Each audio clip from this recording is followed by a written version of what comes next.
Bonjour à toutes et à tous et bienvenue dans cette nouvelle vidéo. C'est le 4e épisode de Vidéo Tips et aujourd'hui on va voir comment choisir sa caméra. Pour le coup ça va pas être comme sur l'épisode de Photo Tips parce que pour choisir une caméra on a plusieurs possibilités. Là honnêtement ça va plus être une question de budget parce que quand on fait de la vidéo ça peut très rapidement monter dans les chiffres. Avant de commencer la vidéo, je vous invite à vous abonner à la chaîne et à activer la cloche pour être au courant des nouvelles vidéos. Vous pouvez aussi vous abonner au compte Instagram, c'est là que vous pouvez voir toutes les nouveautés et les infos exclusives que je ne peux pas faire ici. C'est ok, maintenant on passe à la vidéo.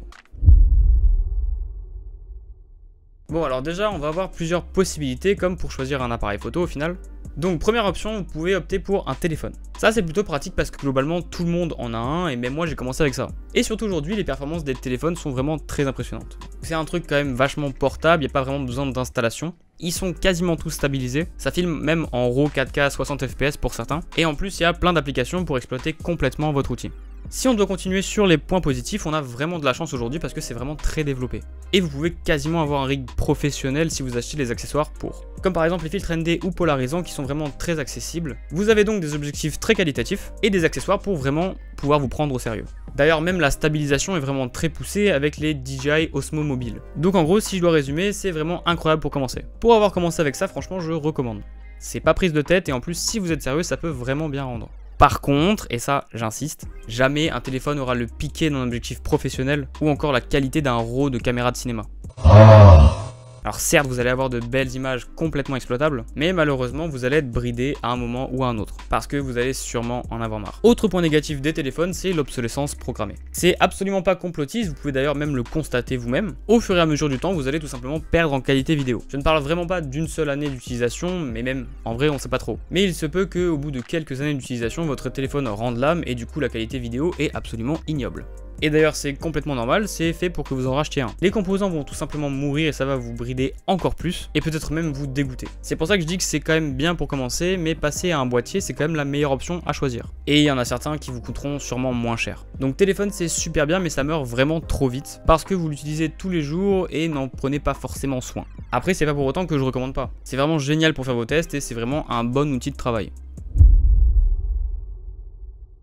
Bon du coup vous avez testé le téléphone et il vous a lâché, vous décidez de partir sur un appareil photo. C'est certes un très bon choix mais il va falloir faire attention à plusieurs choses. Déjà si vous avez un budget assez faible vous allez sûrement vouloir prendre un réflexe. Le problème des réflexes c'est qu'ils ont vraiment pas été créés pour faire de la vidéo. Même s'ils ont une option pour de la vidéo vous allez forcément être bridé. Et franchement c'est vraiment relou de voir que la qualité des photos n'est pas du tout la même que celle des vidéos. Alors oui c'est vrai en fonction du réflexe vous pouvez quand même faire de bonnes vidéos mais ça reste quand même assez rare ou assez cher. Et en plus pour la plupart des réflexes les ISO sont plutôt mauvais, donc très nuls en basse lumière.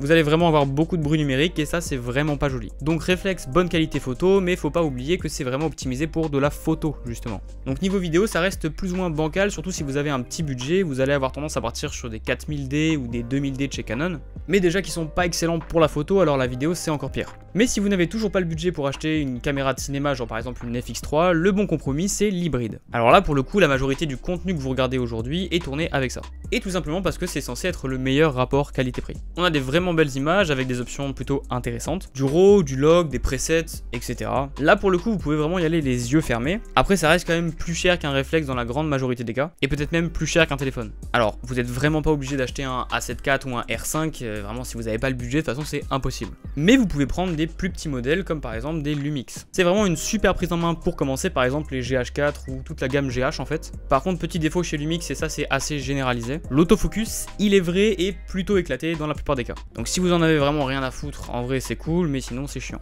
Un autre point négatif dans les réflexes bas de gamme entre guillemets, c'est que vous allez retrouver le même problème que pour certains réflexes et vos ISO seront vraiment éclatés. Donc ça peut vraiment vous désavantager en basse lumière. Après pour le coup c'est vraiment pas un problème tant que la lumière est assez importante. Il suffit d'acheter des lights en fait tout simplement. Point négatif de l'appareil photo c'est que c'est beaucoup moins portable qu'un téléphone forcément. Vous allez devoir trimballer un sac ou une sacoche, l'installer, etc. Après ça honnêtement c'est pas vraiment un désavantage parce que de toute façon il va bien falloir la prendre à un moment ou à un autre. Donc en gros résumé rapide, les réflexes c'est chouette, les hybrides c'est mieux. En tout cas pour de la vidéo ça reste quand même relativement convenable pour certains modèles.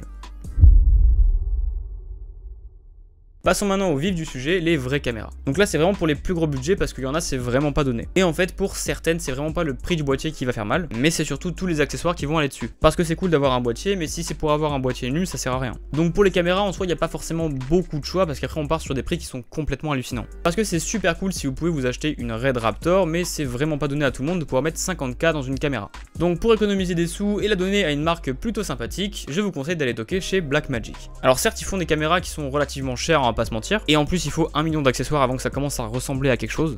Mais par contre la gamme Pocket est franchement cool, parce que c'est très compact, pas trop cher, facile d'utilisation, et ça fait honnêtement franchement le taf. Par contre en basse lumière faites attention, ça n'a pas la réputation d'être très bon pour ça. Ensuite vous pouvez aussi aller voir chez Lumix, la gamme S est vraiment intéressante. Et si jamais vous avez 6K à mettre dans une caméra, vous pouvez toujours voir pour acheter une Sony FX3 qui apparemment est assez cool d'après les retours que j'ai entendus. Là au moins vous êtes sûr que la qualité vidéo sera vraiment parfaite, parce qu'il y a quand même des films qui ont été tournés avec ça, comme Blackmagic d'ailleurs. D'ailleurs dans le même budget vous pouvez aussi vous procurer une Blackmagic Mini Ursa 6K ou une Red Komodo 6K. Après là pour le coup on commence à rentrer dans des gros setups qui font quasiment 10 kg tout équipé, et la plupart des gens honnêtement préfèrent louer ce genre de caméra. Alors c'est important de le dire, mais si vous voulez avoir une caméra comme ça un jour, déjà il faut pouvoir la tester avant et c'est toujours mieux de la louer pour pouvoir faire quelques tests. Ça reste quand même une somme assez importante et faut pas oublier qu'après il faudra l'équiper. Parce que c'est franchement pas tout d'avoir quelques objectifs sous la main. Il faudra sûrement penser au retour caméra, au moteur de focus, au transmetteur et au micro aussi, parce que oui ces caméras là ne sont pas équipées de micro, donc va falloir lâcher 700 balles pour avoir un bon son. Et en plus de ça, rajouter à ça la stabilisation qui est franchement pas une mince affaire pour un setup de 10 kg. Mais aussi le trépied et aussi tout le stockage qui va derrière. Parce que c'est super sympa de tourner en 6K, mais si c'est pour remplir un 4 Tera en D-Rush, ça va rapidement vous saouler.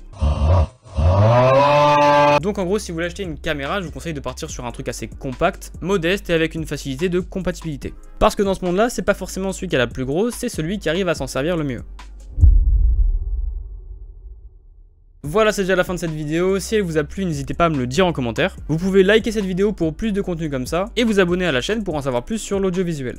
J'espère vous avoir aiguillé pour acheter un minimum votre matos. J'ai pas fait de liste cette fois-ci parce que sinon la vidéo ferait vraiment 1 heure. Parce que pour la photo en soi ça va, il n'y a pas forcément besoin de grand chose à part un boîtier et un objectif. Mais pour le coup la vidéo on va vraiment avoir beaucoup d'accessoires. Donc je pense que c'est vraiment mieux si vous faites vos recherches. Au pire si jamais vous avez des questions, les commentaires sont ouverts. Et si jamais vous avez des idées de setup, marquez-les dans les coms. Et je ferai en sorte de vous dire si ça vaut le coup et ce que j'en pense. Pour les personnes qui débutent, ne vous en faites pas, ça viendra forcément au fur et à mesure. Rome ne s'est pas fait en un jour. En tout cas moi je vous laisse et je vous dis à la semaine prochaine pour une nouvelle vidéo. Allez ciao.